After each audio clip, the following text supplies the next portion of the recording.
we have learned about the simple sentence and the negative sentence, where we declare the information, we state about something, and we negate about something or refuse about something.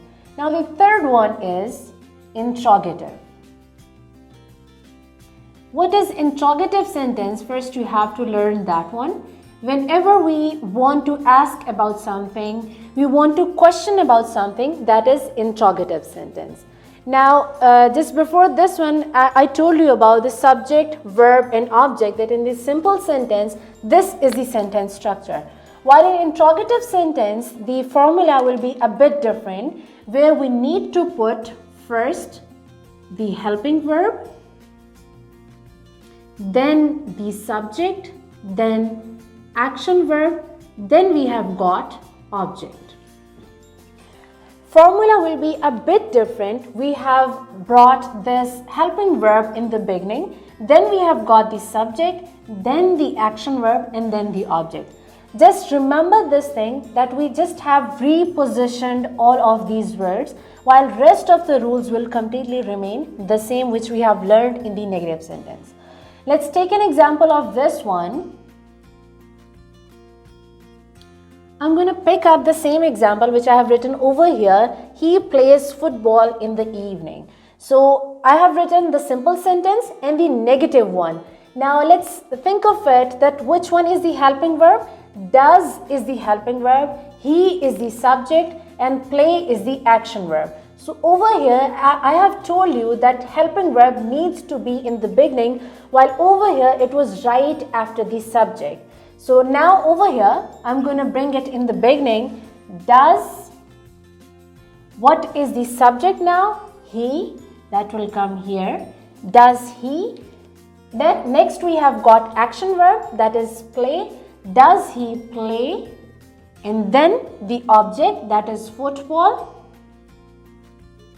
in the evening.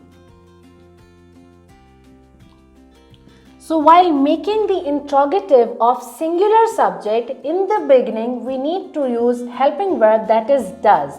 After that we have seen that this is the subject, and then we have got the action verb, then object, and then rest of the sentence.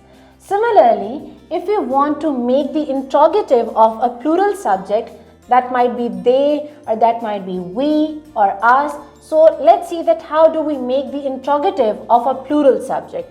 Let's take the same example. I have written the declarative sentence, a simple sentence, then the negative one, but the positioning of the words over here is a bit different from this one which we are going to make right now.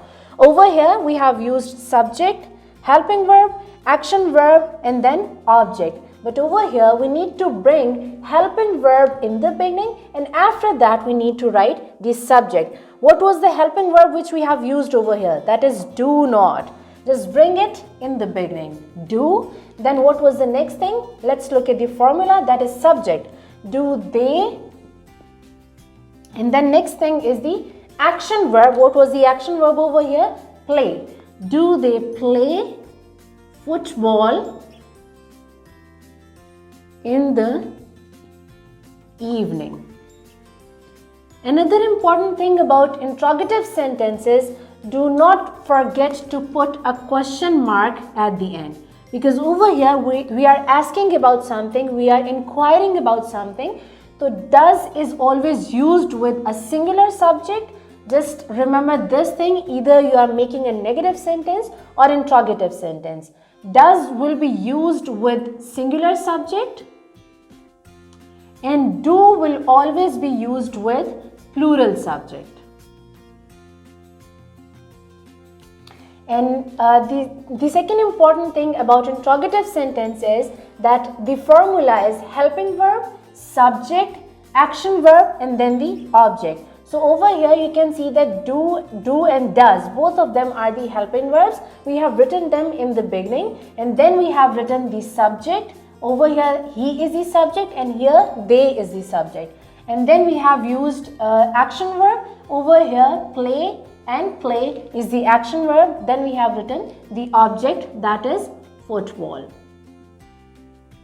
So just to recall the entire tense, that was present indefinite tense, and we have learned that in declarative sentence, simply we need to use subject, verb and object. And with singular subject, we use first form of verb, first form of the action verb plus s or es, while with plural subject, we use just first form of verb. That's it.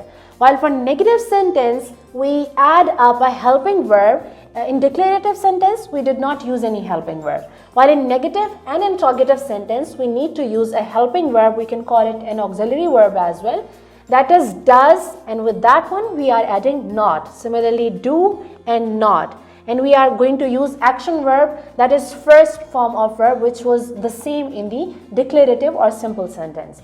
So for the singular subject, we will be using does not. For the plural subject, we will be using do not, while rest of the structure of the sentence will remain the same. We will be adding subject, verb and object. And for interrogative, the formula will be a bit different. The positioning of the words will be a bit different because we are going to ask a question. We are going to question about something from the other person. So here we will bring just helping verb in the beginning, then subject, then the action verb and then the object. So again over here you have to use does with singular subject and do with plural subject, and you just have to bring do or does in the beginning of the sentence. I hope it is clear to you and you would have enjoyed the video. Thank you so much for watching. If you have any more queries or questions, you may ask in the below section of the comment. Thank you. Allah Hafiz.